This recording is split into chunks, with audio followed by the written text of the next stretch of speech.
Donc, Eric, on était en train de parler de ce mouvement des Gilets jaunes et tu me disais qu'il y avait un mouvement syndicaliste de récupération qui est en place. Oui, voilà. Bon, d'après mes renseignements, mais encore une fois, comme je le disais tout à l'heure, j'ai été absent une journée presque et demie. Mais tout au long d'hier, entre autres, j'ai reçu des appels, etc., où on m'explique où on en est. Apparemment, ces syndicats ouvriers, qui pour ma part, je le dis bien et je le répète, ne représentent rien, parce ils représentent moins de 2% de la masse salariale française, donc ils ne représentent rien, et ils sont largement financés par l'État, ces gens-là, par le 1% patronal, entre autres. Apparemment, il y a un document que je n'ai pas encore en main, mais qui apparemment circule, il faut que je le retrouve, qui est un accord qui est passé entre le gouvernement et les syndicats, de façon à ce que les syndicats récupèrent le mouvement des Gilets jaunes, de façon, à terme, de toute façon, de le tuer dans l'œuf. Voilà. Donc, je l'ai déjà dit, je l'ai déjà exprimé, il faut bien que les syndicalistes comprennent une chose, c'est que s'ils arrivent avec les banderoles FO, CGT ou Sud ou ce qu'ils veulent dans les Gilets jaunes, on va leur faire bouffer leur banderole, ça c'est clair. Donc s'ils viennent en tant que citoyens, comme l'a fait d'ailleurs très honorablement Monsieur Ruffin, ce jeune garçon Ruffin que j'aime beaucoup, moi, tu vois, pourtant c'est un insoumis, mais je l'aime beaucoup. Moi, quand j'ai quelqu'un comme Ruffin qui dit officiellement je rejoindrai le mouvement des Gilets jaunes et j'irai à titre personnel sans banderole, eh bien, j'ai bien dit, bravo, monsieur Ruffin, vous êtes un exemple à suivre. Donc, les syndicats, s'ils ne se comportent pas comme ça, ils vont passer pour des cons, puis voilà. Alors, l'intérêt du mouvement des Gilets jaunes, c'est qu'il est répandu, pas uniquement en France, mais il est étendu à plusieurs pays d'Europe, la Belgique, on a vu. Tu m'as dit tout à l'heure que la Bulgarie avait commencé avant la France. Oui, la Bulgarie a commencé 48 heures avant nous. Alors, je dirais pas pour des raisons différentes, parce que leurs raisons sont quasiment les mêmes que les nôtres, à savoir qu'ils ont un gouvernement qui est, alors je ne devrais pas le dire parce que j'ai failli acheter une maison en Bulgarie, ils ont un gouvernement qui est essentiellement mafieux et qui détourne du pognon dingue et qu'enfin le peuple bulgare est en train de se réveiller, mais je dirais donc que c'est le même combat que le nôtre, c'est-à-dire de dire maintenant la parole doit revenir au peuple. On en a marre de voir ce que l'on appelle la plutocratie, c'est-à-dire la direction par l'argent, parce que c'est ni plus ni moins que ça, parce qu'on sait très bien que les gens qui vont à l'ENA sont rarement des enfants d'ouvriers, hein, c'est souvent des enfants déjà de diplomates, de politiciens, etc. Donc, c'est la politique par l'argent, et ça, on n'en veut plus. Voilà, on en a marre de payer des impôts, des taxes, etc., de vivre avec, pour certains retraités, avec 600 balles par mois, pour voir que notre Premier ministre, sur un vol de jet, va dépenser, alors je ne sais plus, j'ai plus le chiffre en tête, mais ça doit être dans les 50 ou 60 000 euros. Voilà, ça c'est simplement inadmissible. Il faut qu'ils comprennent ça. Oui, alors Eric, toi, tu es quelqu'un qui croit à ce mouvement, qui pense que ça va prendre de plus en plus d'ampleur. Tu sens que les gens sont motivés et ne vont pas lâcher. Hein. Oui, tout à fait. Comme je disais, de toute façon, j'ai fait une vidéo, tout à fait, j'ai fait un live tout à l'heure, après mon absence d'une journée et demie, ce qui est dramatique. Ça me fait rigoler d'ailleurs. Mais comme je leur disais, il faut bien que... alors certains ont lancé un appel pour le 24 pour qu'on aille prendre l'Élysée, Matignon, etc. Bon. Moi, je dis que je ne suis pas favorable à ça. Maintenant, c'est ma position à moi. Hein. Je ne suis pas un leader, loin de là. Je dis que je pense que c'est une grave erreur. Déjà parce qu'un samedi, le gouvernement, déjà les députés, les sénateurs, dans la semaine, en session, ils sont rarement présents. On l'a vu du nombre de fois. Alors un samedi, comme je disais, ils sont en train de faire des brochettes dans le jardin. Hein. Donc ça, déjà, il faut oublier. Donc quel est l'intérêt de prendre l'Élysée, Matignon, le Sénat, etc., si les gens ne sont pas là? Bon, à part de prendre le fauteuil de Macron, je ne vois pas l'intérêt. Par contre, je pense que l'intérêt, au contraire, c'est ce samedi, c'est recommencer ce qui s'est passé samedi dernier, et prouver au gouvernement qui est en train un petit peu de se frotter les mains en disant il y a une défection sur les jaunes parce qu'il y a moins de points de blocage. Bien sûr, parce qu'il y a beaucoup de gens, comme je le disais aussi, eh bien, il y a beaucoup de gens qui ont besoin, qu'ils soient artisans, commerçants, ouvriers, salariés, etc., qui ont besoin de gagner de l'argent pour pour vivre le mois, etc. Parce qu'aujourd'hui, il n'y a pas beaucoup de gras. D'ailleurs, c'est très intéressant parce qu'on a quand même un président de la République qui est d'une finesse et d'une intelligence extraordinaire, ou alors c'est qu'il le fait exprès, et là, ça sera encore plus grave, qui s'est quand même permis de dire quand même que de toute façon, ce mouvement des Gilets jaunes ne pourrait pas subsister parce que les Français avaient déjà du mal à boucler les fins de mois, donc et ils ne pourraient pas continuer à faire comme ça des mouvements sans aller travailler. Donc c'est bien parce que c'est la preuve que notre président Macron est tout à fait éminemment au courant que, aujourd'hui les Français crèvent de faim à partir du 15 de mois et que lui, ça le fait rire. Eh bien, nous, ça nous fait pas rire et puis on va lui faire comprendre. Et tu as vu, Eric, que dans les dom-toms, ça avait un peu débordé par contre.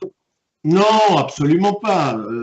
Si on lit la presse, et c'est ça, j'ai passé aussi un message très fort à la presse, parce qu'on sait que la presse aujourd'hui, déjà, elle se répartit entre 9 milliardaires qui sont propriétaires de 90% de la presse française, déjà. Ensuite, on sait que cette même presse aujourd'hui est subventionnée très largement par le gouvernement français, et donc par le biais de ces subventions qui sont renégociées tous les ans, eh bien, ils sont à la botte du gouvernement. C'est-à-dire qu'ils savent très bien que si demain ils démontent le gouvernement, ils n'auront plus les subventions l'année prochaine.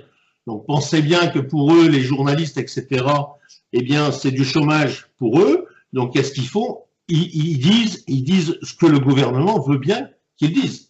Donc, à partir de là, la presse aujourd'hui n'a plus aucune légitimité. Et j'ai lancé ce message aux journalistes, parce qu'il reste des journalistes, je pense, qui sont de qualité et malheureusement qui sont aujourd'hui muselés par l'argent, comme sont aujourd'hui les salariés dans leur grande majorité. Et je parlerai aussi des petits et des gros chefs d'entreprise, je ne parle pas des très gros, d'accord, muselés par le besoin de travailler. Bon, ben, il faut aussi que certains journalistes, et il y a un très beau reportage d'ailleurs qui était intéressant, je crois que c'était FR3 en région, où la journaliste qui est en studio passe la parole à une gamine, une jeune journaliste, adorable d'ailleurs, et qui commence à faire un compte-rendu sur ce qui se passe, et elle dit, écoutez, au niveau des jaunes, ça se passe vachement bien, il y a une super ambiance, tout voilà. Avec les gendarmes, écoutez, ça se passe plutôt bien. Mais là, par contre, et je la cite, hein, là, par contre, alors je ne sais plus si c'était les CRS ou les gardes mobiles, peu importe, arrivent, ils ont mis les boucliers, ils ont mis leur casque, ils sont prêts à... Et là, on lui coupe la parole, on lui dit, bon, ben, écoutez, on verra plus tard, on verra plus tard. Qu'est-ce qui se passe? Simplement que la presse aujourd'hui française, en grande majorité, d'accord, a des ordres de ne surtout pas donner de bonnes informations sur les jaunes, et encore moins de dire que finalement, les incidents et les accidents, et malheureusement les 2 morts qu'il y a eu, ne sont jamais à l'origine des jaunes, mais soit d'une certaine police, hein, je dis bien, parce que police et gendarmerie sont plutôt favorables à notre mouvement. Par contre, bah oui, c'est vrai que les gardes mobiles, qui est une section particulière de la gendarmerie, et les CRS paraissent un peu comme des mercenaires, quoi. Donc, ils le paieront. Ils le paieront. Tu veux dire que les mauvais comportements viennent d'usagers qui ont pété un peu les plombs et n'ont pas su gérer leur comportement, finalement? Oui, alors je dirais que moi, d'entrée, dès le début du mouvement, j'ai passé des vidéos, donc je peux le prouver, où j'ai dit surtout ne bloquez pas les gens, faites des blocages, mais du filtrage, c'est-à-dire que la personne, vous la laissez 2 minutes, 3 minutes, 5 minutes, mais il faut comprendre que sur une file de 10 véhicules, si tu bloques un véhicule 5 minutes, le gars qui est arrivé en 10e position, il va être bloqué 50 minutes. C'est intolérable d'être bloqué 50 minutes. Donc, nous, à Ambert, on avait trouvé une solution, du moins les gars qui organisaient un peu ça, c'est qu'on les bloquait pas. C'est-à-dire qu'on les arrêtait, on leur disait, voilà, si vous voulez passer sur l'autre point, à une condition, vous faites le tour du rond-point en klaxonnant et on vous laissera passer. Et les gens, c'est marrant parce que même ceux qui n'avaient pas de gilet jaune, ça les faisait marrer. Parce qu'alors qu'il y avait des gendarmes qui étaient là, hein, avec nous, et du PSIG, eh bien les gens avaient le droit de faire ce putain de tour de rond-point en klaxonnant, ce qu'ils n'avaient jamais osé faire, et finalement, ils nous remerciaient et ils partaient vachement sympas. Donc, il ne faut pas de blocage, c'est une connerie. Bloquer, des citoyens qui, pour une raison X ou Y, je veux dire, ne veulent pas ou ne peuvent pas nous rejoindre, c'est en faire des ennemis. Donc ça, c'est une folie.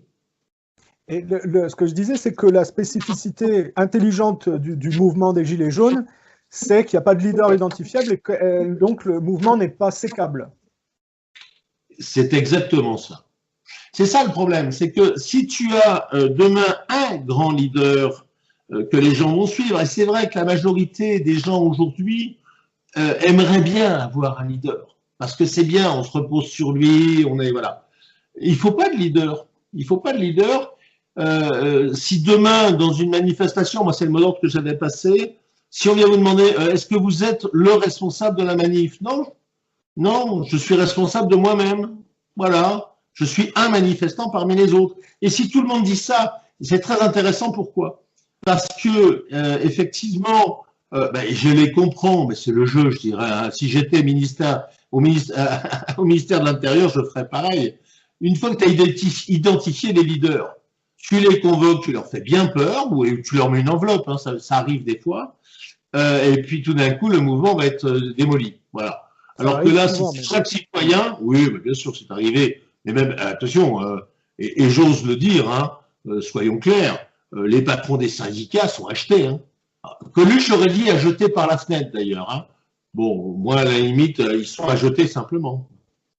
Mais qu'est-ce que toi, tu es, si on regarde ça de l'extérieur, il y a des gens qui disent, par exemple, les Français n'ont pas le courage nécessaire pour véritablement changer quoi que ce soit. Par exemple, en discutant avec Thierry Messant, il ne percevait pas forcément chez les gens la capacité de s'organiser face à un système qui était rodé justement pour étouffer ce genre de mouvement. Est-ce que toi, tu dirais quoi par rapport au fait que certains disent que les Français n'ont pas assez de capacité d'organisation ou de courage? C'est vrai et c'est faux. C'est vrai et c'est faux. Plus on informe les Français sur les détournements d'argent, plus on informe les Français sur cette espèce de mafia qui est organisée autour des conseillers généraux, des associations soi-disant de la famille et qui détournent des enfants, sur lesquels ces associations gagnent des millions d'euros détournés sur les fonds publics, plus on informe les Français sur toutes les combines de tous ces gens-là, plus ils ont une motivation qui est forte. C'est pour ça que je dis arrêtez de parler de l'essence. L'essence, on s'en fout. Parce que si demain on arrêtait effectivement tous ces gens qui nous détournent des milliards, mais quand je dis des milliards, c'est des centaines de milliards. C'est pas, on parle de 80 à 100 milliards de détournements fiscaux ou d'arrangements fiscaux ou d'optimisation, ils appellent ça. Et s'il n'y avait que ça, à la limite, c'est grave. Mais c'est beaucoup plus que ça. D'accord? Il faut savoir quand même. Alors, c'est anecdotique ce que je vais dire, mais l'histoire des assiettes, et de la vaisselle qu'a commandé Macron. Alors, je sais plus, je crois que c'est 500 000 euros ou un truc comme ça. Mais on fait vivre combien de gens avec 500 000 euros? C'est une paille, ça. C'est une paille, ça. Et effectivement, Eric, tu as raison de dire que ce à quoi on assiste, on a vraiment l'impression qu'il y a un mépris d'une caste politique qui est issue, ce qu'on disait tout à l'heure, c'est que si on fait l'analyse historique d'où elle vient, c'est l'héritage de la Révolution française qui s'est prolongé par mai 68 et qui a organisé le dépeçage patrimonial de la France au profit de transnationales, de groupes étrangers qui dépècent un peu le patrimoine et qui se l'approprient finalement. Donc, est-ce que la prise de conscience que ça se fait au détriment des Français et combinée au mépris de la caste politique peut progressivement, même si le mouvement des Gilets jaunes n'aboutissait pas directement, est-ce que ça peut progressivement faire une prise de conscience qui prenne de plus en plus d'ampleur dans le temps? Oui, tout à fait. Ce qui est intéressant dans ce mouvement-là, et c'est, je pense, qui fait très très peur au gouvernement, c'est qu'il y a de plus en plus de gens qui s'intéressent à ce que l'on dit. Et à partir du moment où ils s'intéressent à ce que l'on dit, on leur sort, nous, avec des preuves à l'appui. Attention, il ne faut pas raconter n'importe quoi, parce qu'il y a aussi des fake news de temps en temps, où je lutte contre ça d'ailleurs. Mais on se rend compte qu'il y a de plus en plus de gens qui viennent nous voir. Ouais, tu vois, j'ai fait une vidéo ce matin, je l'ai faite à 10h30, je suis quasiment à 3000 vues. Alors on va dire 3000 vues, c'est pas grand-chose. c'est pas grand-chose, oui et non. C'est Sur une matinée, c'est beaucoup. Voilà, c'est 3000 personnes qui ont écouté ce que j'ai à dire. Et je dirais qu'on est nombreux comme ça. Si j'étais le seul, on dirait que ça ne représente rien. Mais nous sommes nombreux à amener des vérités aux gens et à leur expliquer. Je vais te donner une anecdote assez intéressante. Et quand tu m'as appelé, j'étais en train de travailler là-dessus. Ce matin, je rentrais donc de Sallanches en Haute-Savoie et je m'arrête sur l'autoroute. J'avais démarré très très tôt, vers 4 heures du matin. Et donc, je n'avais pas déjeuné. Je m'arrête dans une station-service. Et je sors fumer une cigarette et je regarde, je vois une affiche avec le logo du gouvernement français. Ça m'intéresse quand même. Il y a une communication du gouvernement français. Est-ce que tu es au courant des mesures qui sont prises à l'heure actuelle contre la peste porcine africaine? Tu en as entendu parler, toi? Personnellement? Ouais. Non. Non. Mais moi non plus, hein, je te dirais, attends, il n'y a pas de souci, je découvre. Bon. Donc, je découvre quoi? En rentrant, ben, ça m'interpelle. Alors déjà, la personne qui était là dans la station-service, je lui dis, est-ce que vous pouvez me faire une copie du document? Ça m'intéresserait, parce que c'est un vrai document officiel du ministère de la Santé. Personne n'en parle. Eh bien, il faut savoir qu'aujourd'hui, alors en 2017, on a retrouvé 2 sangliers qui sont morts de la peste porcine africaine. Et là, j'ai retrouvé, je te dis, j'ai pas tout fini de voir, hein, tu m'as appelé entre-temps. Je suis en train de découvrir que là, j'ai même des communications d'hier, d'accord? Donc, c'est vraiment de l'information top. Alors, ils ont découvert entre la frontière belge et la frontière française un certain nombre de sangliers morts. Alors, apparemment, d'après le communiqué du gouvernement français, ils ne sont pas morts de cette peste porcine. J'avais un ami tout à l'heure avec qui j'en discutais. Je lui dis, je pense qu'ils sont morts d'une crise cardiaque quand ils sont arrivés en France. Ils ont eu le prix du pétrole. Ils se sont dit, c'est pas possible.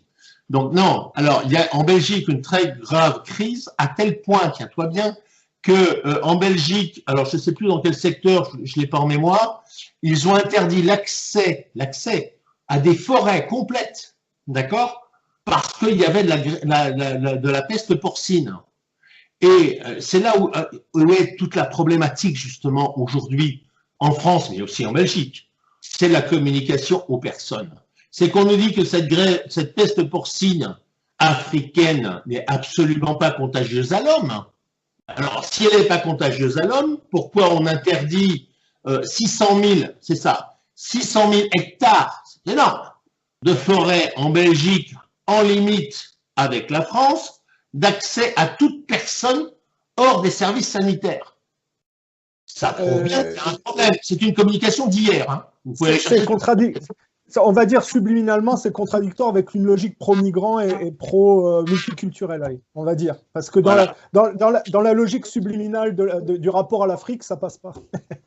Alors maintenant, je vais t'expliquer. Ce qui est très intéressant, c'est qu'à force de creuser, et j'ai pas terminé, je me suis aperçu qu'il y a une communication qui dit qu'apparemment, cette épidémie, tiens-toi bien, parce que ça, faut déjà s'accrocher, serait partie de migrants qui auraient jeté certains des aliments ou restes d'alimentation et que les sangliers l'auraient bouffé. Donc, ça serait passé de l'homme au sanglier, donc au porc. D'accord? Est-ce qu'on en a entendu parler? Personne n'en a parlé. Alors, je vais creuser, je vais faire une vidéo là-dessus. Parce que ça change. J'ai aussi eu un écho comme quoi ça viendrait de laboratoires américains implantés en Europe. Mais bon, ça, après, c'est un article un peu différent. C'est un article sérieux. Je pense que, je ne veux pas dire de bêtises, je pense que ça venait du réseau Voltaire, qui expliquait qu'en Europe étaient implantés des laboratoires de recherche biologique et que même les gouvernements n'y ont pas accès, que ça vient des États-Unis et qu'ils font des tests, notamment pour voir un peu comment ils pourraient, en cas de guerre, contaminer les populations. Oui, mais alors, justement, ça vient des États-Unis, oui et non, entre guillemets. C'est monsieur Bill Gates, d'accord, et son épouse, la première fortune mondiale quand même, d'accord, qui a monté des laboratoires, qui travaille d'ailleurs avec Monsanto, hein, on a des reportages qui sont là-dessus. Ce monsieur et cette dame quand même bien sympathiques au demeurant, sont aujourd'hui poursuivis par la justice indienne en Inde, d'accord, pour crimes contre l'humanité, parce qu'ils ont fait des vaccins à des gamins qu'ils allaient chercher dans des orphelinats sans autorisation, d'accord, et qui ont inoculé des maladies à ces gamins, d'accord. Donc, alors je ne sais pas si pour si pour cette peste porcine, et moi ce qui m'interpelle, parce qu'il y a un moment, il faut faire des recoupements, c'est quand même de savoir que M. Bill Gates, il n'y a pas plus loin de 3 ou 4 mois de ça, dans une communication, a dit et a prévenu l'Europe de se méfier d'une pandémie qui nous pendait au nez, d'accord. Donc, jusqu'à aller dire que c'est lui qui va la mettre en route, moi, j'en suis pas loin. Mais pour revenir au mouvement des Gilets jaunes, est-ce que tu apprécies le geste de Lassalle?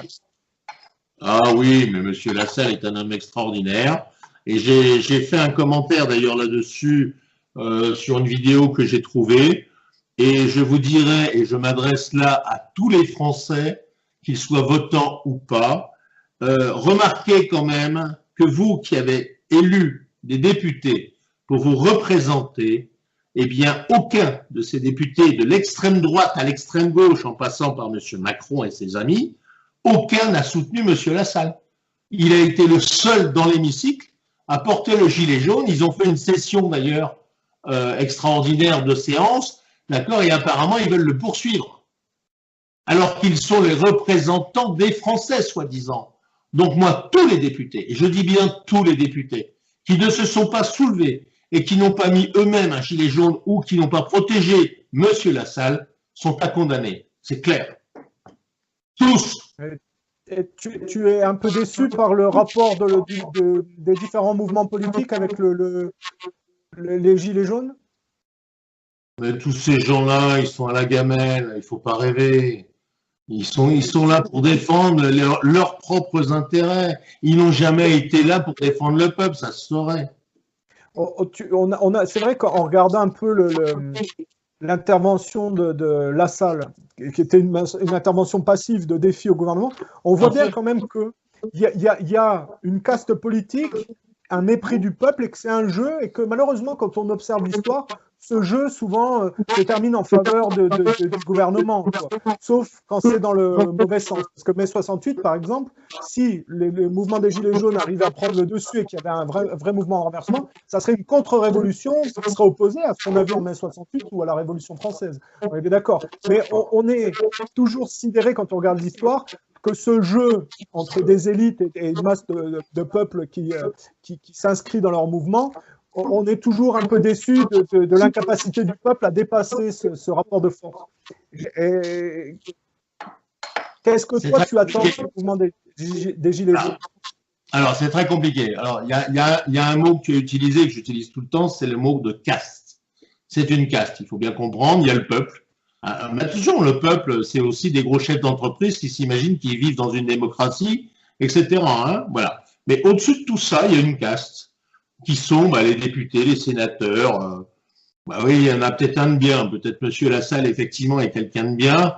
Peut-être qu'il y en a d'autres qui n'ont pas osé se lever. Je ne veux pas jeter la pierre à tout le monde. Bon. Comme tu le dis, effectivement, c'est une contre-révolution, puisque c'est une révolution qui, si elle vient à son terme, serait une révolution anti-1789, qui est une révolution aristocratique, ni plus ni moins, d'accord, et 68 de la même façon. D'ailleurs, on dit même que 68 aurait été financé par les États-Unis et par la CIA. Bon. Pour virer De Gaulle, oui, c'est tout à fait voilà, tout à fait, qui au dernier moment a dit le nucléaire aux Israéliens, c'est stop, je ne suis pas d'accord. Oui, comme Kennedy. Oui. Exactement, comme Kennedy qui a été assassiné pour ça. Donc c'est bizarre, dès qu'on se met contre ce genre de personnage, contre c'est même pas un pays, je ne sais pas comment le dire. Moi, je les appelle les coucous. Tu sais comment vit un coucou? Oui, au détriment des autres. Il vient, il jette les œufs, il met ses œufs à lui, et c'est les petits oiseaux qui vont couver les gros coucous, et à la naissance, le coucou sera même plus gros que celui qui l'a couvé. Donc c'est tout à fait ça pour moi, donc je les appelle les coucous. D'ailleurs, c'est mieux parce que là, je pense que c'est pas encore rentré dans les systèmes informatiques, parce que tu sais que si tu parles de is machin ou de sio machin, c'est tout de suite pisté. Si tu parles de coucou, pour le moment, c'est pas encore pisté. Donc, alors, la problématique, moi, ce que je dis aussi et que je répète, et c'est là où c'est très compliqué de faire une vraie révolution, c'est que le peuple se lève, ce qu'il est en train de faire, mais quand il a gagné, c'est-à-dire que si le gouvernement demain démissionne, le peuple va rentrer dans sa maison en disant on a gagné. Et moi je dis attention, la vraie révolution elle commence maintenant.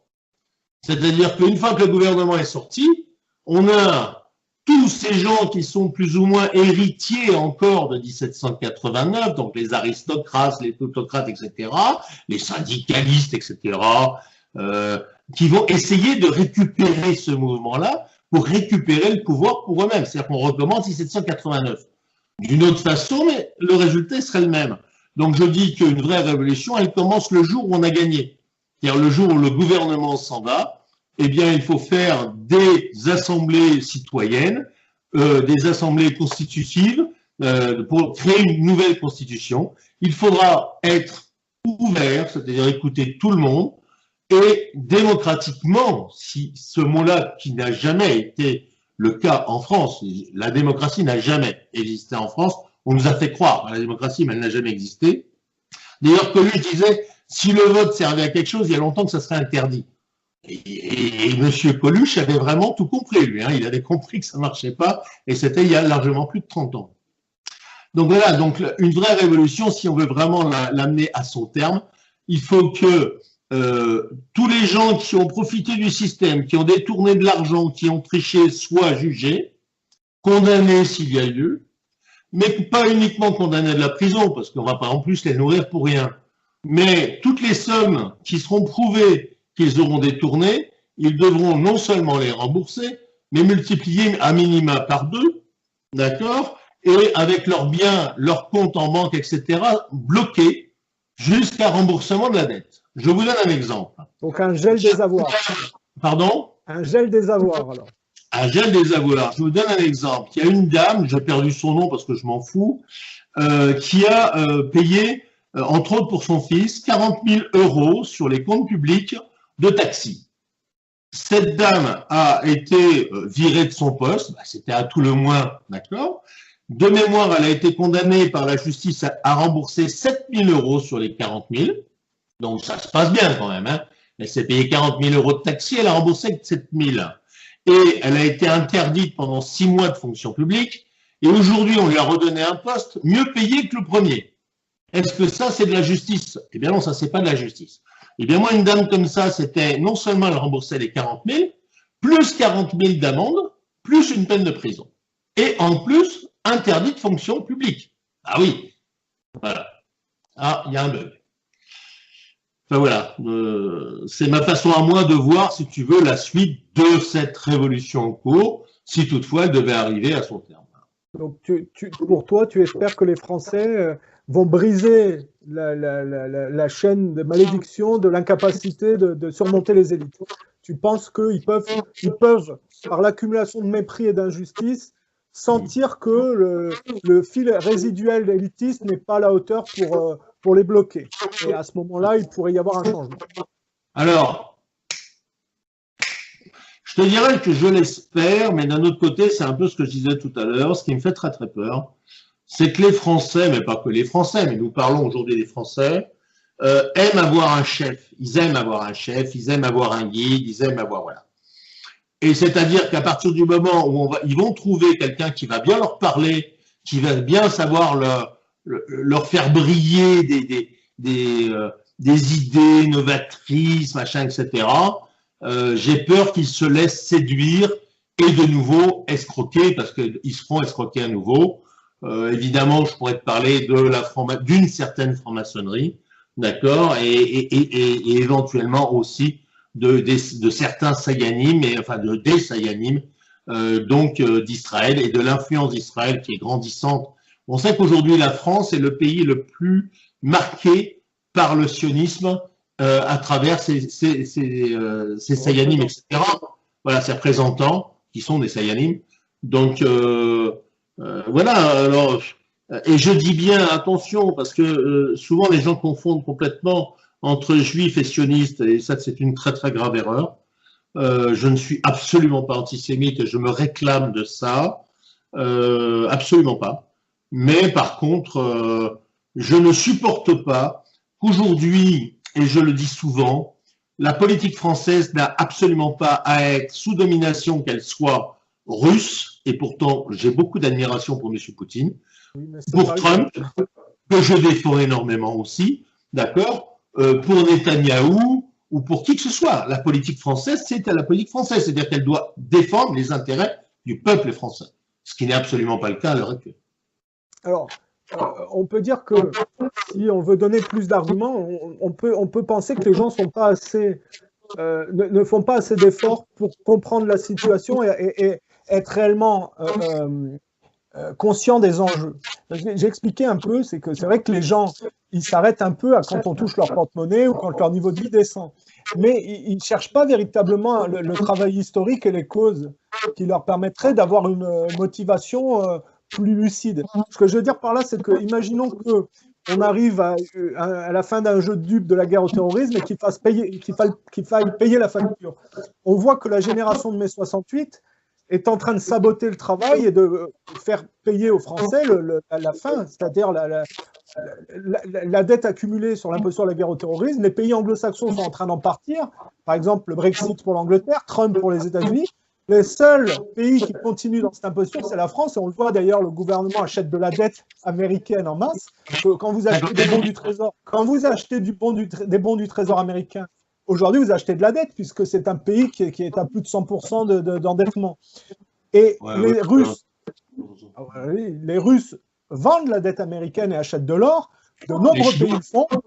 Il y a que, mais les Chinois, ce sont ceux qui sont le plus enfoncés dans la dette américaine. Quand ils vendent, c'est pas grand-chose. Mais par contre, les Français, eux, qui sont un petit pays qui ne peuvent pas se comparer à la Chine au niveau de tout ce qui est économique, c'est quand même il y a une grosse différence. Les Français, eux, achètent de la dette. Alors on se dit, quand on regarde l'échiquier géopolitique, il est possible que la génération de mai 68, qui est en train de dépecer la France au pays de puissance étrangère, est en train de saboter toute velléité de reprise identitaire en France et d'accumuler la dette pour que les Français soient la poubelle de défaussement de l'imposture de la guerre au terrorisme. Et ça, les Français devraient savoir que c'est peut-être... Quand j'en parlais avec Thierry Messant là, dans l'interview, je te disais, on a l'impression que de l'imposture de la guerre au terrorisme, il n'y a que les Français qui sont en train de rester comme des idiots là-dedans et que quand il va falloir payer la facture de tout ça, c'était la France qui était sous Jacques Chirac contre la guerre en Irak, qui va par mai 68 se retrouver à payer la facture. Et ce n'est pas les élites qui ont organisé ça qui vont payer, c'est le peuple français. Donc il y a peut-être des raisons supplémentaires aux Français de sortir du problème actuel parce que c'est le gouvernement actuel qui est en train de les trahir au profit de puissances étrangères qui n'attendent qu'une chose, c'est de voir la France assumer la facture de fin de tableau. Une guerre civile, regarde le travail de Zemmour. On voit bien que Zemmour essaye de récupérer les gilets jaunes, c'est un truc de blanc. On voit bien que si une certaine communauté arrivait à créer le chaos et que la France, qui est un point de convergence important au milieu de tout ça, tombait dans le chaos, ça arrangerait certaines personnes.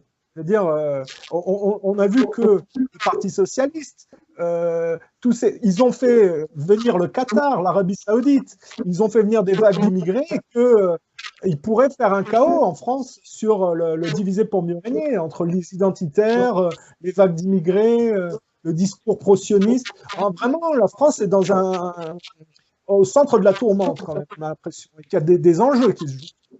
Alors, pour te répondre, je te dirais déjà, je ne sais plus qui a dit ça, mais j'ai trouvé ça très intelligent, qui a dit à partir du moment où on parle des gens, déjà le discours est faux. Parce qu'il n'y a pas des gens, il y a plein de personnes différentes qui raisonnent de façon différente.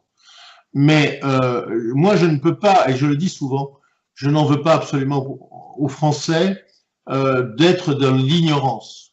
Parce qu'on les tient dans l'ignorance depuis que la télévision a émergé, avec des programmes américains au départ en quantité, des films historiques, pseudo-historiques, où on nous a raconté tout et n'importe quoi, des films politiques où on nous a raconté tout et n'importe quoi. Tu me parlais tout à l'heure de l'assassinat de JFK, On a vu nombre, je pense que bon, pour les anciens comme moi, entre autres, nombre de films qui nous racontaient qu'il y avait un tireur qui avait tué, machin. On sait aujourd'hui que c'est complètement faux. Voilà. Donc ça fait des générations aujourd'hui, quand même, quelques générations qui ont perçu l'histoire à travers la télévision et la presse, qui sont des vecteurs qui peuvent être des vecteurs de vérité, mais qui ont toujours été des vecteurs de mensonges, c'est-à-dire de manipulation. Et de manipulation toujours pour rendre, je suis désolé de le dire, le peuple plus crétin, je dirais, de façon à l'avoir sous sa main. Alors c'est marrant parce que quand tu me parles de 68, je vais en reparler parce que je trouvais ça assez emblématique. Et pourtant, c'est quelqu'un que j'aime beaucoup, pour qui j'ai beaucoup d'estime, qui doit avoir 80 ans aujourd'hui, qui est un de mes beaux-frères, qui est un socialiste convaincu. Hein. Il a servi dans l'armée, sous-marinier à la grande époque, etc. Socialiste dur comme fer. Hein. Je veux dire, on a eu des discussions extraordinaires avec lui, j'ai jamais pu le faire bouger d'un iota. Donc, il est complètement issu de cette génération pré-68, mais 68 aussi, d'accord, et qui s'est dit que l'avenir, c'était le socialisme, etc. Et lors d'une discussion un jour, je l'ai quand même fait craquer, c'est-à-dire qu'il a dit sa vérité. Et ça, c'était très intéressant à entendre, parce qu'au bout d'un moment, il réfléchit comme ça, et il me dit, tu sais, Eric, finalement, la bonne solution pour guider un peuple, pour diriger un peuple, c'est que le peuple soit ignorant de tout. Et ça, ben, c'est finalement la politique qu'on a depuis des générations. C'est-à-dire, alors quand je dis abrutir, c'est pas les rendre, parce que dessus, entre la culture et l'intelligence, il y a deux choses différentes. Mais tronquer l'histoire pour nous faire croire que, eh bien, 1789, c'est la merveille des merveilles, parce qu'avant, sous la royauté, c'était l'horreur, c'était l'esclavage, etc. Alors que le vrai esclavage, il a été créé quand? Les serfs, ils avaient une certaine dépendance, c'est vrai, au seigneur, mais il faut savoir qu'un serf travaillait aujourd'hui, travaillait à l'époque, je veux dire, moins qu'un 35 heures aujourd'hui dans une usine. Il faut le savoir, avec toutes les fêtes religieuses, etc. Qu'il était défendu par son seigneur et par son roi, etc. Donc tout ça nous a amené à dire, la République nous a amené à une chose extraordinaire, la liberté, etc. Et ça me ramène souvent d'ailleurs à l'histoire de l'esclavage aux États-Unis, entre autres, mais la France qui a abrogé l'esclavage les premiers. Pourquoi on a abrogé l'esclavage? J'en parle souvent de ça. C'est qu'un jour, ils ont compris une chose. C'est que lorsqu'ils prenaient un esclave, ben cet esclave, il avait éventuellement des enfants, etc. Et puis, ben, un esclave, on le logeait, on l'habillait, on le nourrissait, et on le nourrissait jusqu'à sa mort. Et un jour, ils se sont aperçus que finalement, ça coûtait cher. Parce que sur une vie d'esclave, qui à l'époque, malheureusement, était relativement courte, ben, finalement, s'il vivait, on va dire, 40 ou 50 ans, on l'avait exploité pendant 20, 25, 30 ans, d'accord, mais on l'avait nourri pendant le reste du temps. Et un jour, ils ont compris que le salariat coûtait moins cher. Pourquoi ça coûtait moins cher? Parce qu'un esclave, tu l'avais, tu le gardais. Il était estampillé chez toi. C'était à toi. D'accord? Alors qu'un salarié, l'avantage, c'est que dans une usine, si le salarié, tu veux t'en débarrasser, tu lui fais une lettre, tu le virais, et on n'en parlait plus. D'accord? Donc finalement, on a aboli l'esclavage, non pas pour le bien de l'homme, et je ne dis pas qu'il faut retourner à l'esclavage, entendez bien, d'accord, mais le salariat, finalement, était plus intéressant pour les chefs d'entreprise, pour les patrons, les gros patrons, d'accord, que l'esclavage. Eh bien, et ça, personne n'en a jamais entendu, cette histoire-là. Au contraire, oh, on a sauvé les esclaves, etc., la République, ça a été la libération. La République, quand on nous raconte que la République, aujourd'hui, enfin, après 1789, ça a été l'éducation gratuite pour tout le monde. Mais sous la royauté, c'était déjà le cas. Ils étaient tous scolarisés, les gamins. Et c'était gratuit. C'est du mensonge. On peut dire que peut-être pour l'esclavage, c'est une conjoncture de plusieurs choses. Ça n'est oui, pas que, bien sûr, toujours. Il y a eu aussi différentes avancées. On peut pas. Oui, bien sûr. On peut pas être trop. Et pour revenir aux gilets jaunes, moi, ce que je voudrais dire, c'est que ce que je trouve d'assez idiot, c'est de dire gilet jaune. Tu sais, je sais pas si tu regardes un peu sur les médias sociaux, il y en a qui, au lieu de dire gilet jaune en français, ils disent Gilles, le prénom français, John. Et John. Ils ont raison. Non, pourquoi? Je trouve Alors, que c'est... non, non, parce que moi, a priori, je te dis a priori pourquoi je trouve ça débile, et après tu me dis si j'ai tort ou pas, parce que toi, tu dois savoir mieux que moi. Je trouve ça débile dans l'ambiguïté intellectuelle, puisque on parlait justement de la mainmise des mouvances anglo-saxonnes qui, par les privatisations, ont implanté le territoire, hein, par le biais de politiciens corrompus. Donc le fait de jouer à gilet jaune, c'est un peu se contredire, si tu veux. C'est un peu tu vois ce que je veux dire. Donc, est-ce qu'il ne faut pas revenir à du français et arrêter de parler franglais et l'ambiguïté? Mais non, je pense que tu tombes dans l'excès à ce niveau-là et tu n'as pas compris une chose. C'est que au niveau informatique, c'est très simple. Comment ils maîtrisent le langage informatique? Lorsqu'on parle si tu cites le mot sioniste aujourd'hui, eh bien, tu as un algorithme, d'accord, informatique, hein, d'accord, qui va te classer et qui va éventuellement, selon le discours que tu as, ressortir ton discours, qui va être vérifié par un contrôleur, qui est, alors soit, je ne sais pas si c'est la DGSI, si c'est l'armée, etc., peu importe. Bon. Ça s'appelle un algorithme. Bon. Aujourd'hui, ils ont rentré un nouvel algorithme qui est gilet jaune, donc le gilet jaune. Ils ont mis cet algorithme-là. Et à partir du moment où tu cites aujourd'hui dans une vidéo ou dans un discours gilet jaune, eh bien, l'algorithme va faire ressortir ton portrait au niveau des services de renseignement, d'accord, qui vont remplir une fiche sur toi pour savoir. Donc, si tu veux, je vais t'expliquer un truc. Tout à l'heure, je te parlais du sionisme. Si tu parles de sionisme, il y a l'algorithme sioniste, hein, qui a été mis en place, entre autres, à la demande du CRIF, d'accord, et tout d'un coup, on vérifie ton discours, savoir si tu es pro ou anti-sioniste. C'est pour ça que nous, depuis un certain temps, mais je pense qu'ils ont créé aussi ce nouvel algorithme, on parle de Khazar, pour ne plus avoir à citer sioniste. Et bien là, c'est la même chose, si tu veux.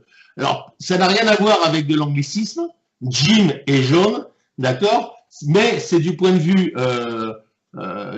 écoute, si tu veux, si tu dis Jim et John, effectivement, ça te rappelle Jim et gilet jaune, d'accord? Donc ça n'a rien à voir avec l'anglicisme. C'est pour détourner, si tu veux, l'algorithme. Voilà. Bon, moi je pensais que c'était de registre aussi débile que pendant comment on appelle ça, les pro-familles? C'était quoi le mouvement? La manif pour tous, tu veux dire? Ouais, dans la manif pour tous, ils avaient pris une représentante qui était qui portait physiquement le contraire du message, quoi. Bon, mais j'en ai parlé il n'y a pas longtemps, et j'ai dit que... Brigitte Bardot. Je veux dire, prendre Brigitte Bardot, c'est complètement contredire le discours. Et je pensais que Gilet jaune, le fait de mettre jaune, c'est exactement la même contradiction. Donc, moi, de l'extérieur, puisque je ne prends pas part, je peux, moi, soutenir la velléité des gens de changement. Je m'étais dit, c'est aussi ridicule que ce qu'on voit avant, il ne se passera rien, ils ne sont pas assez costauds, ils ne sont pas assez instruits et ils ne sont pas assez conscients des enjeux qui se passent. Je trouvais même que le fait que les politiciens les humiliaient comme ça était une marque du fait qu'en face, ils sentaient que le mouvement n'était pas crédible, quoi. Non, alors que c'est l'inverse. C'est la connaissance de ces algorithmes, c'est la connaissance de ces algorithmes mathématiques, si tu veux, et informatiques, qui ont fait que on est éminemment conscient, parce que, alors moi bizarrement, je ne sais pas pourquoi, pour le moment, je ne me suis pas fait saquer. Pourtant, Dieu sait que je dis des choses des fois qui rentrent dans les algorithmes, justement, et pour le moment, je ne me suis pas fait saquer, à part 2 menaces de mort que j'ai reçues de la LDJ. Mais j'en ai rien à faire, je m'en fous. T'as porté plainte? Non, pourquoi faire? Menace de mort, c'est plainte, hein, direct. Je m'en fous, mais qu'ils viennent, je les attends, au contraire. C'est pas qu'ils viennent, c'est que la police aille les chercher.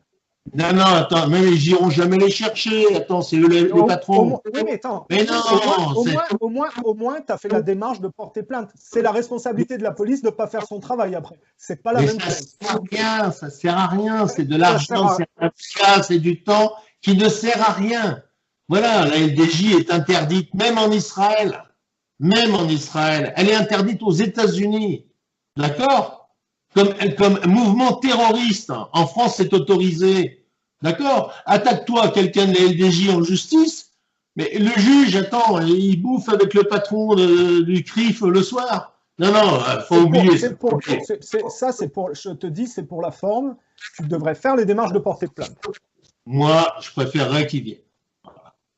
Si on chasse le sanglier, eh bien, on chassera autre chose. Mais non, non, mais j'en ai rien à foutre en plus. Tu sais, je veux dire, moi, on m'a toujours dit, chien qui hurle ne boit pas. Chien qui aboie ne boit pas. Et qui aboie ne mord pas. C'est pareil. Ouais, tu as raison. Moi, demain, si je veux m'en prendre à Boris, tu crois que officiellement, je vais te menacer? Si je fais ça, je suis déjà condamné. Voilà, le jour où je veux m'en prendre à Bobo, je dis rien et je viens le dessouder. Voilà, donc ça, c'est des conneries de gamins. Non, non, c'est comme ça. Non, mais tu as raison de le prendre comme ça. Mais moi, j'estime que quand on te menace de mort, il faut porter plainte. Et puis voilà. Mais bon, après, effectivement, tu peux peut-être prendre ça comme des gamins. Je vais dire la réponse que j'ai faite. Je vais dire la réponse que j'ai faite même. Je leur ai dit, vous avez ma tête, vous avez mon nom, mon prénom et mon adresse. Donc, je vous attends. Tu vois, j'ai même été jusqu'à là. Je leur ai dit, vous avez mon adresse, les petits gars, parce que moi, tu tapes Google, Éric Pérou, tu sais où je suis, moi. Hein. Je me cache pas, justement, parce qu'il faut, justement, et c'est le message que je passe à chaque fois sur mes vidéos, arrêtons d'avoir peur. Peur du gouvernement, peur de la police, peur du fisc, peur de tout. Le jour où les Français n'auront plus peur, tous ces gens-là au-dessus, ils sautent. Mais, écoute, voilà le message qu'il faut passer. Je comprends ton point de vue. Par contre, pour revenir aux gilets jaunes, moi, je vais te dire, moi, quand je fais mes vidéos, je réfléchis pas du tout aux algorithmes, aux coquesses. Je dis ce que je pense directement. Et je pense que si je comprends ce que tu dis, les gens seraient assez malins pour jouer de manière intelligente sur le gilet jaune pour passer à travers les algorithmes. Honnêtement, personnellement, j'estime que les gens devraient arrêter d'être ambigus. Et si on allait vers le marché transatlantique, la dernière chose à faire, c'est d'utiliser le mot Gilles français et John d'un côté, parce que ça laisse à penser l'ambiguïté qui suit le gouvernement dans son franglais, ce genre de choses.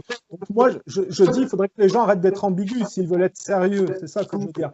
Quand tu veux gagner une guerre, tu ne le fais pas à moitié, quoi. Tu n'es pas à moitié dans les idées du gouvernement, parce que...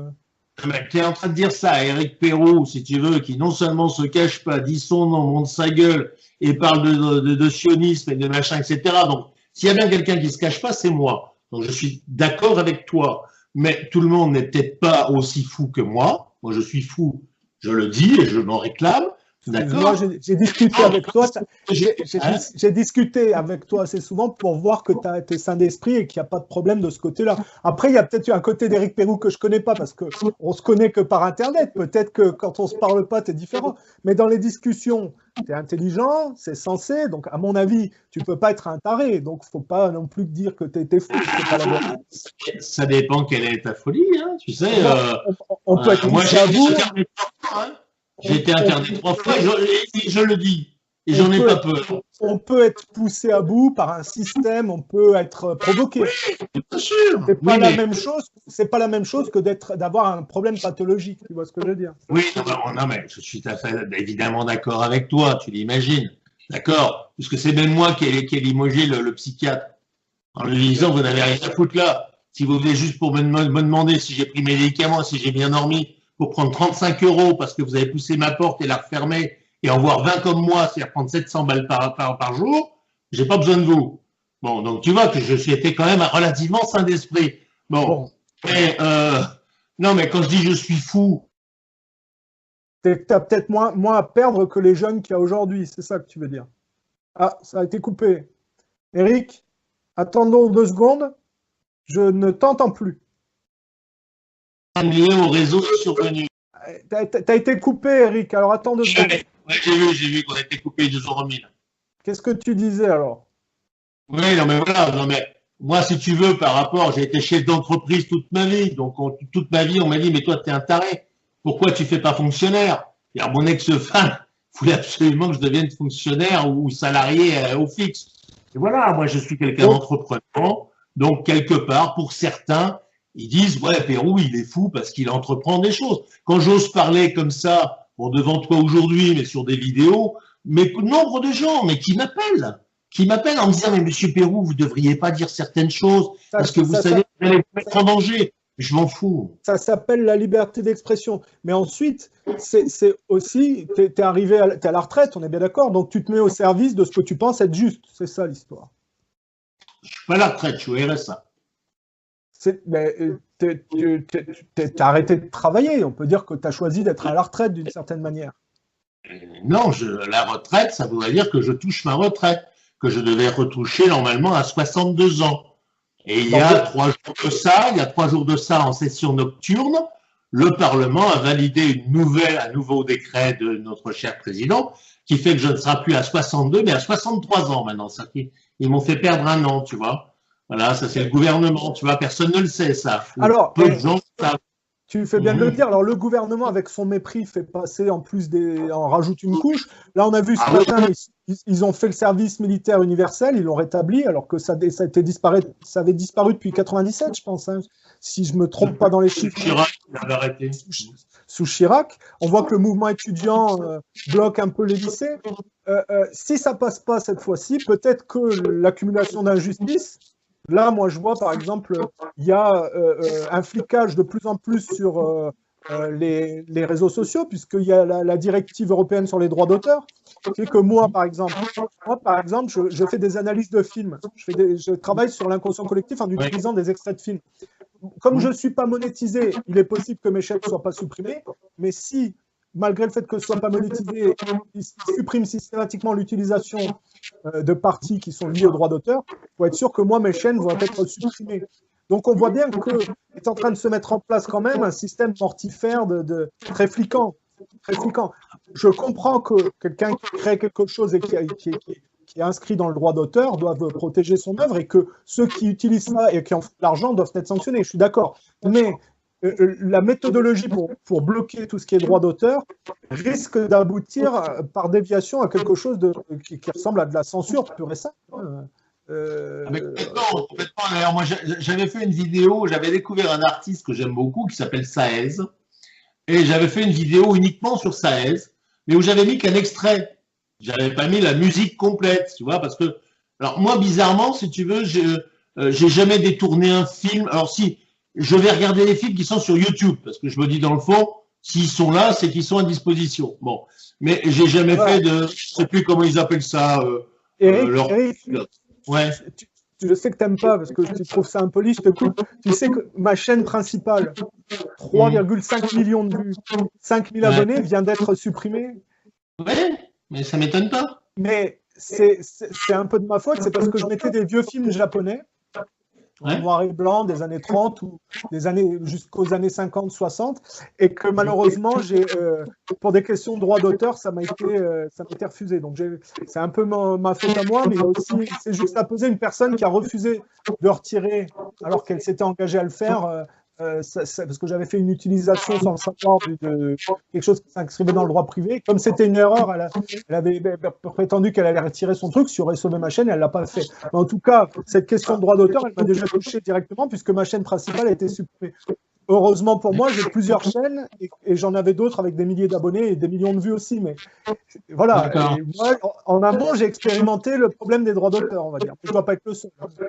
Ouais, non, mais moi, ça m'est arrivé plusieurs fois. Hein. Je te dis, il y a cet exemple-là où je prends un extrait de musique en disant, mais alors, un bien extraordinaire sur ce chanteur. Donc, je veux dire, pour la maison de disques, c'est tout bénéfice. Parce que les gens qui le suivent, qui ne le connaissaient pas, vont dire, bah tiens, ça est ce qui sait, peut-être que je vais aller acheter un DVD parce que ça m'a plu, etc. Les mecs, il a mis un copyright dessus, c'est-à-dire qu'ils sont très cons. D'accord? Alors ça encore, c'est anecdotique, je dirais. Mais ce qui est ce qui est très dur dans cette loi-là, c'est que c'est une censure totale. Parce que toi, par exemple, tu discutes autour de films. Bon. Mais il y a beaucoup de gens qui reprenaient des articles de presse et qui faisaient des commentaires sur cet article de presse. Eh bien, ils ne peuvent plus faire paraître l'article de presse. Donc, ça veut dire que, on discute plus sur le. C'est un petit peu la loi Guesso, si tu veux. Tu vois ce que je veux dire? Ouais, mais surtout, c'est-à-dire, on ne discute plus rien. La parole appartient à celui qui la donne, mais elle n'a pas le droit d'être discutée par quelqu'un d'autre. Donc, c'est de la censure. On est en train de se diriger vers un système répressif. On voit que Facebook a tenté d'étouffer le mouvement des Gilets jaunes en amont. On voit bien que les tenants gauchistes qui sont bénéficiaires de toutes ces guerres pour le culte de la science et qui ont porté Internet au pinacle, on voit bien que tous les tenants de ces pôles sont en train, par leur rapport à l'élitisme, piéger les gens dans des camps de concentration modernes, finalement. Oui, mais alors toi qui aimes le cinéma, je parle très souvent de ce film que j'ai beaucoup aimé, qui est Le Soleil Vert. Ah bah, Et tiens, j'ai fait une vidéo là-dessus récemment. voilà, eh bien le Soleil Vert, c'est quoi? Eh bien c'est notre avenir, c'est-à-dire c'est le peuple, la petite population, à qui, alors bon, dans le Soleil Vert, on leur donne des pastilles vert ou jaune, qui sauvent finalement le retraitement des cadavres, puisque à 65 ans, tu dois passer, tu dois mourir, on retraite ton cadavre et on nourrit les gens avec ça. Et à côté, tu as des murs immenses avec des fils de fer barbelés, des gardiens, etc. Des gens très très riches, d'accord, qui eux ont des esclaves féminins, qui peuvent bouffer de la viande alors que les autres n'en mangent plus jamais, ils peuvent manger des légumes, etc. Et c'est cette société à deux niveaux. Pourquoi ils ont cassé finalement, bon, les pauvres restent pauvres, on dira. D'accord, les pauvres, tu leur jettes un sachet de bouffe, comme ça, ils sont contents. Mais la classe moyenne, elle est chiante. Parce que la classe moyenne, un jour, elle vote bien, un jour, elle vote pas bien, elle est plus ou moins instruite, intelligente. Donc, si tu la classes, si tu la vires, tu la remets sous la couche en dessous, bah, tu as deux classes au final. Tu as les très riches et les autres. Voilà. Et donc, c'est le soleil vert. Mais ça me fait plaisir que tu parles de Soleil Vert parce que j'ai fait un travail d'analyse de film Soleil Vert. Est-ce que tu sais, Eric, quel est le titre américain de Soleil Vert? Je l'ai su, je te le dirai pas tout de suite, mais je l'ai su, oui. Qui n'est pas du tout soleil vert d'ailleurs. Non, c'est Soja Vert. Et Ouais. tu sais pourquoi en France ils ont changé le nom? Pour Non, couvrir la mode écolo qui est en train d'arriver. Parce que le soja, c'est le produit dérivé, c'est le produit dérivé de leur travail. Ça va avec Monsanto. Je ne sais pas si tu te rends compte, on est en France par mai 68 dans un dépeçage patrimonial au profit des pays anglo-saxons. Donc, et ben, le fait par le cinéma de cacher que Soja Vert, ça allait déboucher vers des sociétés où on se bouffait entre nous et que, que c'était une société totalement truquée, ça accompagnait la trahison par la caste politique des Français, justement. Et ça débouche, quand on regarde les Gilets jaunes, sur une motivation supplémentaire. Mais je pense que les gens ne sont pas encore dans un niveau de conscience satisfaisant parce que, comme j'ai expliqué dans une vidéo, le problème, c'est que tant que les gens n'expérimentent pas les coupons alimentaires ou un système véritablement répressif, ils ne réagiront pas vraiment. Il faudrait peut-être que, parce que c'est une opportunité, que les gens s'instruisent et comprennent vraiment les enjeux qui peuvent se jouer maintenant. Regarde tout ce qui se joue. Il y a le puçage qui arrive. Là, dans les pays anglo-saxons, dans les pays nordiques, ils sont déjà en train de pucer leurs salariés. Personne. Non, il y en a 3000 en Suède. Hein.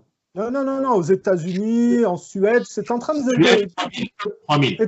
C'est en train de passer par le patronat et les salariés. Je comprends bien. Quand tu écoutes, il y a un politicien qui en a parlé, c'est Asselineau, qui en a fait un cheval de bataille. Les autres n'en ont pas parlé. Mais si tu regardes, personne ne te parle de deux choses. Un, le respect au droit de l'intégrité des gens, puisqu'on pénètre dans ton corps. Et deux, la possibilité dans le temps qu'on te rende dépendant de ces technologies et que tu n'aies pas le choix. Et donc, c'est une porte d'entrée à un esclavagisme futur. Et donc, l'enjeu se situerait là. Donc, il y a vraiment beaucoup d'enjeux qui se jouent maintenant. Et si les gens faisaient l'effort de se désimbriquer de la société de loisirs et de société de consommation et du culte de la science, peut-être qu'en amont, pour une fois, ils prendraient la mesure d'un problème qui arriverait dans quelques années. Et ça serait véritablement novateur, ça serait la capacité des gens à réagir avant que les problèmes n'arrivent. Parce que à partir du moment où on accepte le puçage, c'est terminé. Donc je dis, c'est pas encore arrivé le puçage, il y a peut-être des motivations supplémentaires. Maintenant, moi, je suis surtout dans les concepts intellectuels. On va dire oui, c'est très déconnecté, machin. Donc, est-ce que tu peux nous dire spécifiquement ce que les gens qu'on voit dans les mouvements là, des Gilets jaunes subissent au quotidien et qui font quel est concrètement leur problème? Non, je crois qu'il faut savoir quand même que la grande majorité aujourd'hui des Gilets jaunes, aujourd'hui, sont là pour un problème de pouvoir d'achat. Ne nous le cachons pas, d'accord. Les fins de mois sont de plus en plus difficiles. C'est vrai qu'ils sont partis sur cette histoire de gasoil, mais il n'y a pas que l'histoire du gasoil. Il y a toutes les taxes, la CSG qui augmente sur les retraités qui ont déjà peu de moyens. Il y a des retraités qui sont très confortables, c'est vrai, mais la grande majorité aujourd'hui des retraités vivent avec 800-900 balles, quand c'est pas 600 balles. Donc c'est vrai que si tu leur prends un peu plus, voilà. Alors bon, d'un autre côté, j'ai des amis qui me disent c'est bien fait pour les retraités. Asselineau les avait prévenus, ils ne l'ont pas écouté et ils se sont dit que si on sortait de l'Europe, ils allaient perdre 25% soi-disant de leur pouvoir d'achat. Donc ils ont dit on va voter Macron parce qu'avec Macron on perdra rien. Bon, ils sont en train de voir qu'avec Macron ils sont en train de perdre peut-être beaucoup plus à terme. Alors pour revenir pour l'histoire du puçage, moi je trouve ça très intéressant parce que la manigance est très intéressante à suivre. C'est que dans un premier temps, tu le sais aujourd'hui, pour déclarer tes impôts, pour faire beaucoup de démarches, il faut avoir un ordinateur.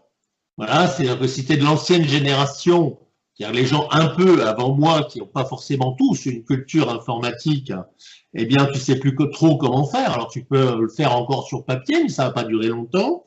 On sait pertinemment aussi qu'il y a un grand mouvement pour la domination des hommes, hommes avec un grand H, c'est de faire disparaître le cash. Moi, je dis que le jour où on fait disparaître le cash, on est mort. Pourquoi? Parce que le jour où on fera disparaître le cash, on va te dire, écoutez, votre carte de crédit, non, c'est pas bien pratique. Donc, on va vous mettre une puce dans la main. L'avantage, c'est que vous aurez tous vos renseignements au niveau de la sécurité sociale. Vous aurez votre compte en banque dans votre puce, vous pourrez ouvrir la porte de votre voiture, de votre immeuble, etc. C'est-à-dire qu'on est en train de vendre ça à certains lobotomisés, d'accord, qui disent ça va être génial, tu te rends compte, j'ai plus besoin d'avoir un portefeuille, j'ai plus de cash, etc.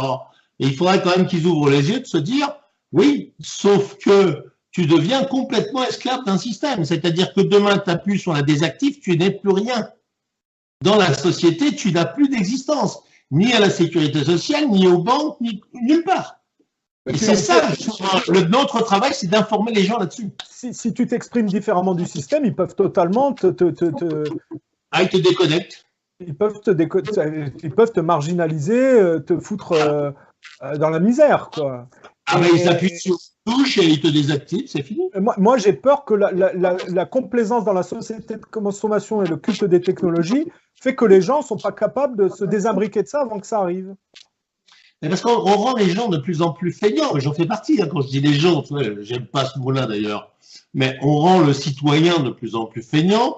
On a eu cette société qui était, comment ils appelaient ça, sous Mitterrand, comment on appelait ça, enfin où tout était dû, on t'amenait tout, c'était la société idéale, etc. Donc quand tu es dans une société idéale, tu n'as plus besoin de faire d'efforts. Et tu te soumets finalement au pouvoir qui te donne tout.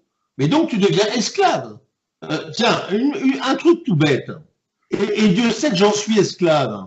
Aujourd'hui, si tu n'as plus de GPS, comment tu fais pour aller en vacances?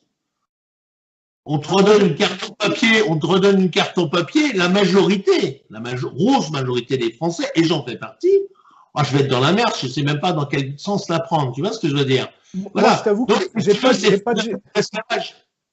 j'ai pas de GPS et j'utilise des cartes en papier. Mais par contre, toi, ça m'étonne pas. Oui, mais toi, ça m'étonne pas. Par contre, je vais sur Google Maps avant pour choisir mon itinéraire, c'est vrai. Ah ben voilà, quand même. Mais non, mais c'est un exemple qui paraît banal quand même, mais c'est déjà un esclavagisme. Comme je dis, cette espèce de vacherie, là, j'en parle souvent de cette espèce de vacherie, là, tu vois. Voilà. Là, je suis allé, effectivement, alors bon, j'ai pas traversé la frontière suisse, donc on va pas penser que j'ai planqué du pognon, tu vois. Donc, mais j'étais pas très loin. Mais à tout moment, comme je me sers de mon GPS et que j'ai ma puce liée, les services de renseignement savaient pertinemment où était Éric Pérou à tout moment. Où il s'est arrêté, tu vois. Ça, c'est de l'esclavage. Ça, c'est le début de l'esclavage. T'es sur Facebook, toi? Oui, en plus. Ah ouais, parce que alors là, c'est du fichage. Ça, c'est sûr que toutes tes informations sont... Mais par contre, là où c'est intelligent de ta part, c'est d'avoir parlé de Soleil Vert. Parce que je vais t'avouer un truc. Tu sais que les écolos, là, c'est les seuls qui n'ont pas soutenu le mouvement des Gilets jaunes. Oui, c'est pas étonnant. C'est pas étonnant. Je vais te dire, Soja, ce que je t'ai dit, ils ont caché le titre Soja Vert pour, en France, le transformer en Soleil Vert. Il faut savoir que le modèle écolo est décliné du WWF,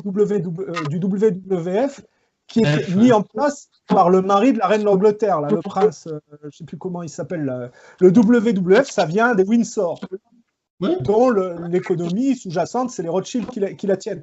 En réalité, c'est la prolongation du colisme anglais sous couvert de groupes privés qui restent implantés dans les anciennes colonies pour siphonner leurs ressources naturelles. Et le modèle écologique n'est qu'une déclinaison sophistiquée de ce qu'on voyait avant dans l'ère du pétrole, qui est en train de se mettre en place, mais qui en est une prolongation par le cycle de la science. C'est donc une imposture. Ce que je disais, ça consiste à détruire les forêts originales pour les transformer en forêts à huile de palme. Et ça fait un dérèglement climatique, si tu regardes au niveau des pays quasi. Et je disais, malheureusement, le problème, c'est que les sociétés vont vers cette écologie dont on voit que elle a été mise en place par des films à Hollywood, comme Avatar, tu vois. C'est le courant, est-ce qu'on appelle ça transhumaniste? Oui, on peut appeler ça transhumaniste, qui est une déviation de l'ère spirit du 19e siècle. Et ça renvoie un peu à une errance à l'histoire Crowley. Je ne sais pas si tu connais, tu as un fou. En tout cas, on a toute une mouvance complètement déglinguée, transhumaniste, qui est assez déviante. Et par exemple, Bezos, là, tu sais, c'est Amazon, hein, Bezos, là, Jeff Bezos, il fait partie de ce courant. Bill Gates fait partie de ce courant. James Cameron, là, celui qui a fait Titanic et Avatar, ils font tous partie de cette soi-disant écolo, ce mouvement écolo, et on dirait que les sociétés sont en train de se transformer pour aller là-dedans et que les gens l'acceptent, alors que ça mène probablement à un soleil vert, parce que ça n'est que la poursuite d'un truc du colonialisme anglais et du néocolonialisme américain par une nouvelle forme plus globalisée, si tu veux. Et on ne change pas le fond, on fait que se sophistiquer dans les mêmes erreurs. C'est ça qu'il faudrait que les gens... Quand tu parles des États-Unis, alors sauf erreur de ma part, et j'ai trouvé ça assez intéressant, c'est que finalement aujourd'hui, si tu prends les démocrates aux États-Unis, hein, en France, pour nous, quand on parle de démocrates, bah, c'est plutôt tendance socialiste, gentil, tu vois. Je trouve gentil, hein, c'est du socialisme, etc., qui n'est jamais appliqué. Et finalement, ce sont les descendants des sudistes. Des sudistes, c'est-à-dire ceux qui ont essayé tout fait pour maintenir l'esclavagisme. Ah bah oui, si tu regardes bien, toutes les grandes familles démocrates aujourd'hui descendent de sudistes. J'ai expliqué ça dans l'assassinat de Kennedy, c'est qu'ils viennent en réalité, quand tu regardes ceux qui ont assassiné Kennedy, c'était pour se poursuivre au Vietnam, et pendant que les groupes, alors tu sais, là on va parler des juifs sionistes, pendant que les groupes juifs sionistes ont poussé l'Amérique raciste à se redéporter au Vietnam et à assassiner Kennedy parce qu'il bloquait, ils ont mis Woodstock en place pour transformer la jeunesse et, sous couvert de critiquer l'Amérique raciste, en fait, reproduire en plus dévirilisé ce qu'ils critiquaient chez eux. C'est pour ça que Clinton, par exemple, Obama, qui se prétendait l'héritage de Kennedy, en réalité sont érigés sur le cadavre de Martin Luther King, de Malcolm X et de Kennedy, pour poursuivre l'héritage de l'Amérique raciste qui prétendent être leur ennemi, en réalité. Et on peut aller plus loin. On peut aller plus loin, c'est toujours les juifs sionistes qui les poussent en faveur d'Israël dans leur déportation belliqueuse, dont on voit la guerre en Libye, la guerre en Syrie, en Afghanistan, qui ont été poursuivis par les démocrates, sont la poursuite de la guerre du Vietnam, contre lesquelles Kennedy s'est érigé, puisqu'il voulait serrer la main aux Russes. Si tu regardes, il y avait un plan de Kennedy de mettre fin à la guerre froide avec Khrouchtchev, et ça devait se mettre en place en 1965 s'il était réélu. Hein, ils l'ont assassiné parce qu'ils prétendaient que c'était un homme. Pourquoi, si Kennedy était portant de la main aux Russes, Obama, Clinton, qui se prétendent son héritier, veulent à tout prix faire la guerre contre les Russes? C'est bien qu'il y a une imposture, et cette imposture, elle se trouve par Woodstock, c'est-à-dire les mouvements mis en place par les juifs sionistes pour réassimiler la génération des années 60 dans quelque chose de pro-israélien. Et à Woodstock répond mai 68 en France, c'est-à-dire les mêmes groupes mis en place par les juifs sionistes au profit d'une globalisation, c'est-à-dire moi ce que j'appelle d'un monde artificiel au profit du judaïsme et de la perpétuation du judaïsme. C'est ce que j'explique dans mes analyses, si tu veux. Et je suppose que les gens qui vont dans les gilets jaunes ne réfléchissent pas à ça, évidemment. Eux, ils voient la vie quotidienne, c'est normal. Mais ce qui est dommage, c'est que si les gens étaient véritablement lucides sur ça, en plus de leurs revendications personnelles, ils auraient une puissance supplémentaire qui leur donnerait une motivation véritablement de s'extraire d'un piège qui est en train de se refermer sur eux et qui consiste à aller vers l'humain artificiel au profit du judaïsme, au lieu de s'extraire de tout ça. Tu vois, c'est ça, moi, que j'essaye d'exprimer dans mes travaux d'analyse. Alors moi, je remonte plus loin que toi, je te signale, hein, parce que l'ancêtre de l'EPAC, alors j'ai oublié le nom de cette organisation à l'époque, c'est l'ancêtre de l'EPAC qui a la première déclaré la guerre à l'Allemagne quand même. Hein. Oui, c'est ce qu'on disait l'autre fois. Ah, attends, Eric, il faut être honnête, tu ne te rappelles pas, mais on en a parlé ensemble, Eric. C'est moi qui t'ai dit que les Juifs ont d'abord commencé par assassiner des responsables nazis et que la nuit de cristal arrivait après. Rappelle-toi, on a parlé de ça. Ah oui, non. On n'était pas d'accord sur la... Oui, et en plus, tu avais raison. D'accord, sur la relation avec la nuit de cristal qui est arrivée après. D'accord, non, mais là, tu avais entièrement raison. Et ce qui m'intéresse, si tu veux, c'est que c'est l'hégémonie contre l'Allemagne qui est en train de renaître et de montrer un modèle social extraordinaire. Extraordinaire. Pour les auditeurs, on parle de 33-39. Après, il faut expliquer différemment.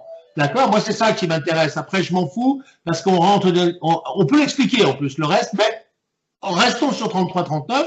D'accord? Bah, écoute, c'est la formation permanente pour les employés, c'est la possibilité d'avoir des congés payés, c'est la SPA, c'est les camps de vacances pour les employés allemands, d'accord, alors qu'ils sortent d'une crise énorme, d'accord. Et évidemment que cet homme-là est plébiscité, et effectivement, il va faire des jaloux. Ils ont pensé utiliser cet homme-là contre le communisme, d'accord, à une époque, et au bout du compte, ils se sont aperçus qu'il a pris sa liberté, et que là, au bout du compte, ils pèsent trop lourd par rapport à leur plan à eux. Voilà. Alors là, ça peut intéresser nos auditeurs parce que c'est une information. Il faut savoir, et on ne fait pas l'apologie, on est bien d'accord, on ne fait pas l'apologie du nazisme parce que ça risque pas de séduire les gens, on est bien d'accord, mais dans les années 30, ce sont les Juifs, la communauté juive internationale, depuis les États-Unis notamment, qui ont d'abord déclaré la guerre au parti nazi, jusqu'à aller assassiner, en Suisse notamment, des responsables nazis, et la nuit de cristal vient suite à ces événements.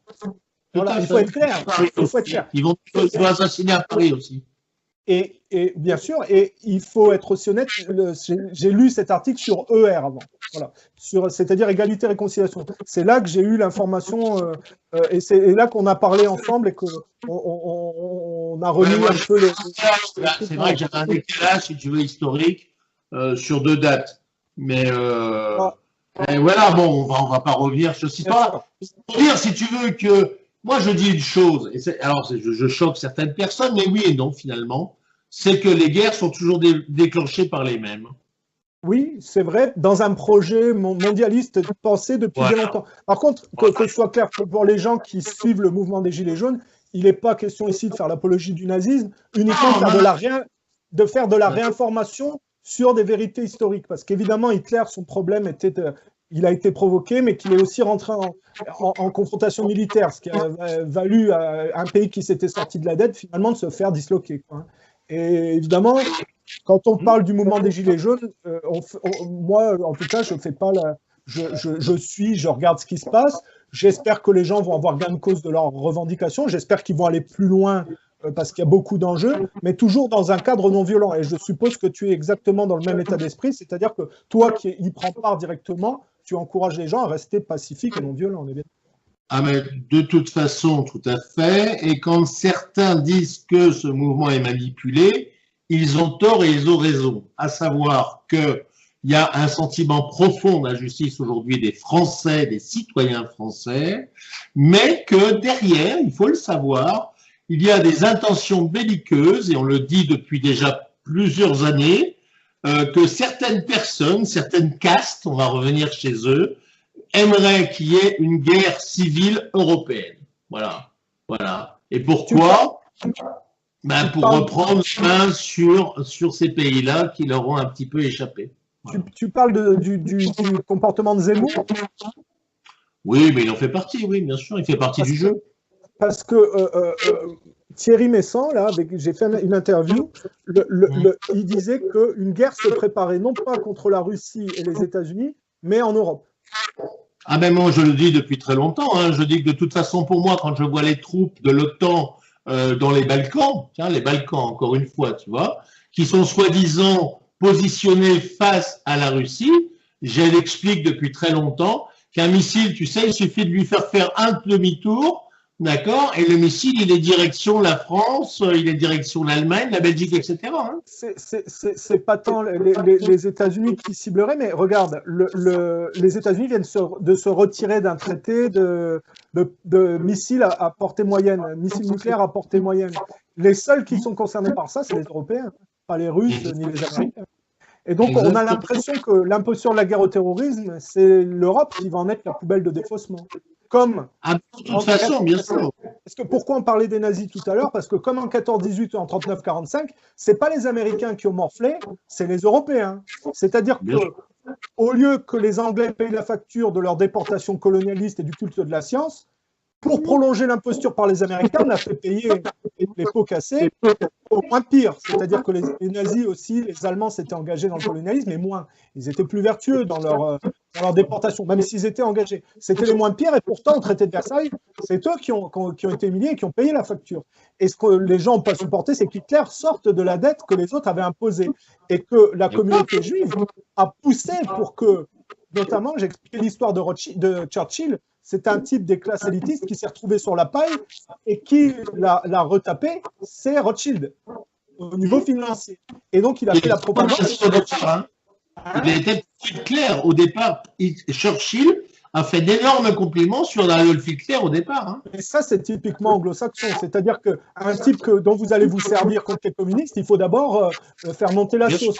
Et la réalité, c'est que 14, 18, 39, 45, c'est l'Europe qui a bouffé, qui a ramassé, quoi, et qui a été bombardée. C'est pas les États-Unis, et que les Russes ont été ceux qui ont payé le plus lourd tribut contre les nazis. C'est-à-dire qu'en fait, les anglo-saxons, pour se prolonger sans en payer la dette, c'est-à-dire pour passer du libéralisme anglais au néolibéralisme américain, qui n'en est que la prolongation, puisque les Anglais sont toujours derrière les Américains, la City Wall Street, on a utilisé Hitler et les provocations Hitler pour dégrader l'Europe, les pousser contre un concurrent, les bolcheviks, et que l'imposture économique anglo-saxonne se perpétue.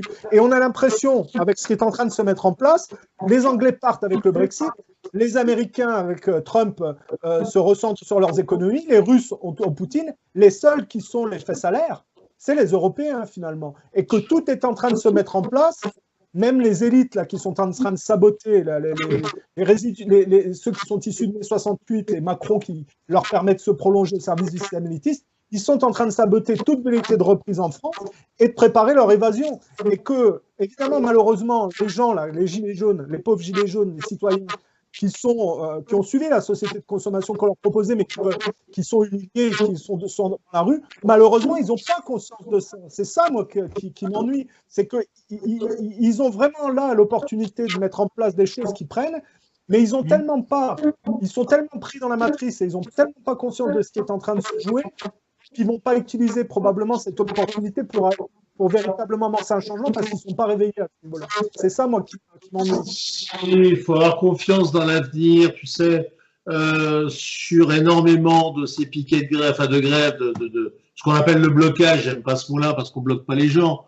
J'ai énormément d'amis avec lesquels je suis en contact quasiment quotidiennement, qui sont justement des gens plus qu'éveillés, mais vraiment réveillés, et qui apportent des messages, qui expliquent aux gens. Et j'avais un ami hier matin, Laurent. Alors lui, il va encore plus loin. Lui, c'est ce qu'ils appellent les êtres souverains, tu vois. Et il a expliqué aux gendarmes que l'État français aujourd'hui avait un numéro SIRET, tu vois, qui est, alors je sais plus combien de zéros et termine par 17. C'est-à-dire que la société française aujourd'hui, c'est une société, que la gendarmerie a un numéro SIRET, etc. C'est-à-dire que ce sont des entreprises privées.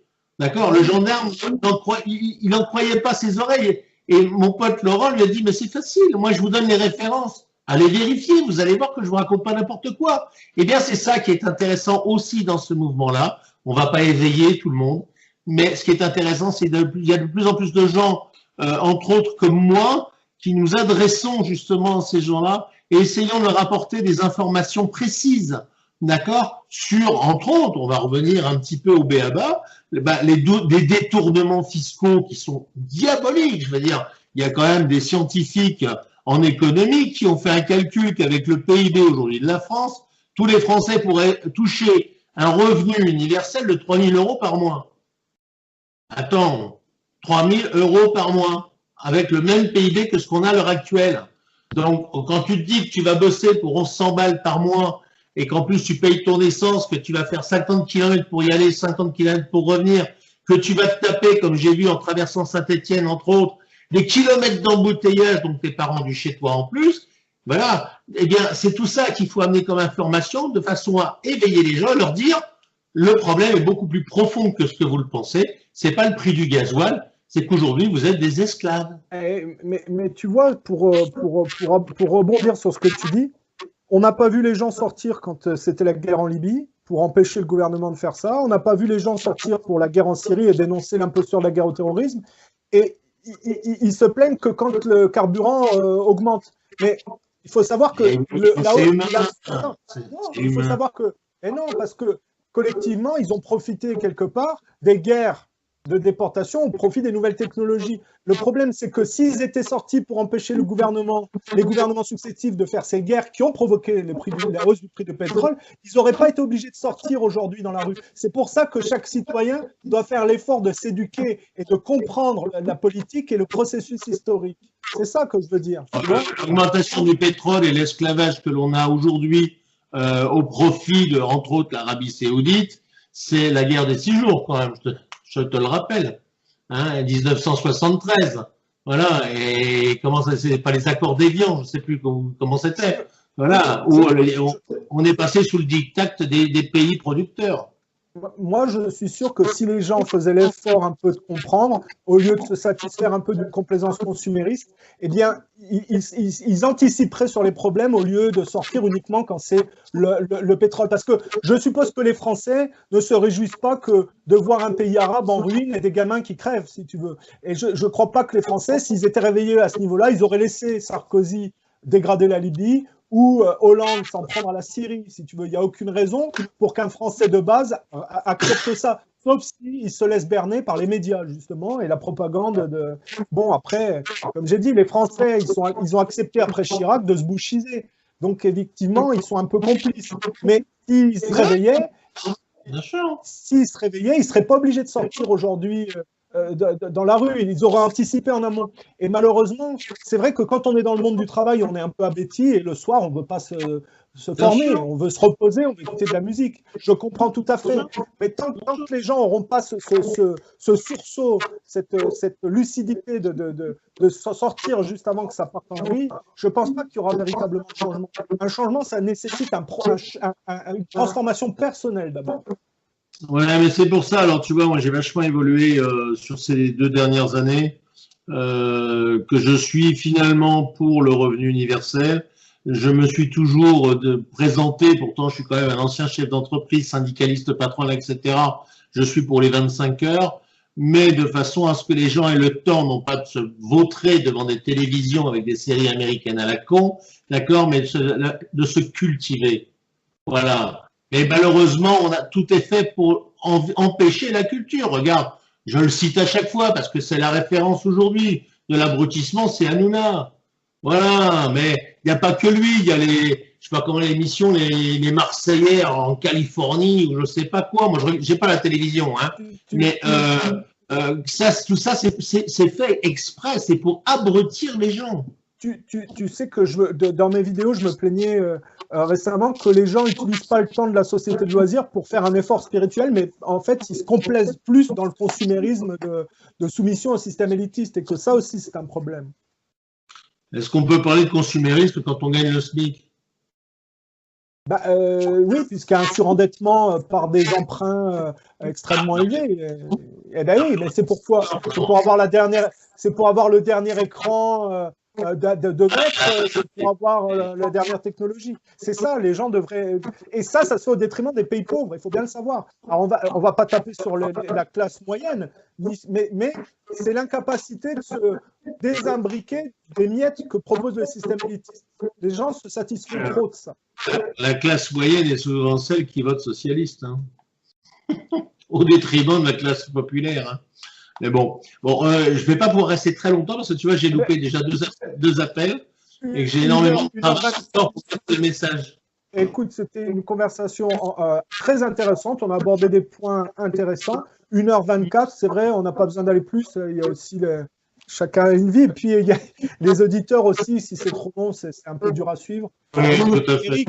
Eric, je te remercie. Je te souhaite plein de bonnes choses pour ce que tu suis le mouvement des Gilets jaunes directement. Donc, j'espère que ça va permettre aux gens d'avoir gain de cause et qu'ils lâcheront pas, parce que là, on voit que il n'y a aucune raison, quand on est méprisé, de se coucher, quoi. Tu vois ce que je veux dire? J'espère que c'est les gens. Et si ça ne prend pas sur ce coup-là, j'espère que les gens progressivement vont se réveiller. Mais écoute, moi j'essaye d'être très optimiste. Moi je l'ai dit souvent, hein, moi, quand on me parlait de 2022, la prochaine élection, je dis écoutez, on est en 2018, j'ai déjà 60 balais, ça fait 45 ans que j'attends justement que cette gouvernance mafieuse se modifie. Je me dis que j'ai une grande chance aujourd'hui, c'est d'assister peut-être avant de mourir, de voir quand même qu'il y a des Français qui bougent. Et même si leurs motivations de base ne sont pas toujours celles que j'attendrais, le principal, c'est de modifier cette société et de la rendre plus humaine et plus intelligente et plus instruite sur les choses de l'histoire, entre autres, etc. Et les sortir du mensonge de cette soi-disant taxe écologique qui ne servira jamais à l'écologie, parce que voilà. Et je salue tous tes auditeurs et auditrices. Voilà. Eh ben, et merci. Ben, c'est moi qui te remercie, Eric, et puis ben, la même chose de ton côté avec tes auditeurs. Allez, Eric, à la prochaine. Salut. Salut à toi. Ciao.